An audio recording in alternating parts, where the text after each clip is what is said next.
Si quelqu'un ne demeure pas uni à moi, on le jette hors du vignoble, comme les sarments coupés, il dessèche, puis on les ramasse, et on y met le feu, et il brûle.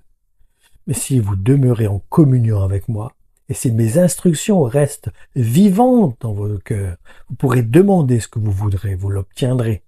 Si vous produisez du fruit en abondance, et qu'ainsi vous devenez vraiment mes disciples, mon Père en sera honoré, et sa gloire apparaîtra visiblement aux yeux de tous. Comme le Père m'a toujours aimé, moi aussi je vous ai aimé. Maintenant, vous donc, dans mon amour. Maintenez-vous dans mon amour. Si vous observez ce que je vous ai prescrit, vous demeurerez dans mon amour, tout comme moi-même, j'ai observé ce que mon Père m'a prescrit et je demeure dans son amour.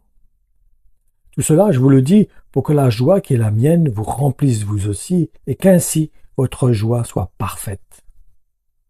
Ma conclusion, nous devrions chacun d'entre nous poser cette question.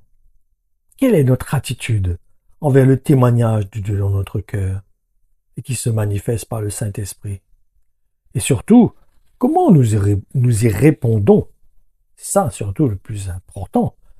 Comment nous réagissons vis-à-vis quand Dieu nous parle, quand Dieu nous interpelle, quand Dieu veut nous reprendre, quand Dieu veut nous interpeller, quand Dieu frappe à la porte de notre cœur parce que nous nous sommes endurcis, parce que nous avons repris le contrôle de notre vie, au lieu de la confier à Jésus-Christ, au lieu de le laisser conduire notre voiture, de l'avoir laissé conduire, prendre le volant et conduire notre vie. Comme je vous disais tout à l'heure, comme si on a invité quelqu'un chez soi, à habiter chez nous, à demeurer chez nous pour X raisons, et qu'au bout d'un moment, on n'adresse plus la parole, on ne dit même plus un bonjour, on mange plus avec lui, on le laisse seul, on n'est plus intéressé s'il a un besoin quelconque, on ne fait plus appel à lui quand on a un besoin, on ne l'initie pas dans nos affaires, on ne le laisse pas intervenir dans des besoins de notre vie, on fait comme s'il y a un étranger. Mais là, cette personne, vous croyez qu'elle va rester chez vous?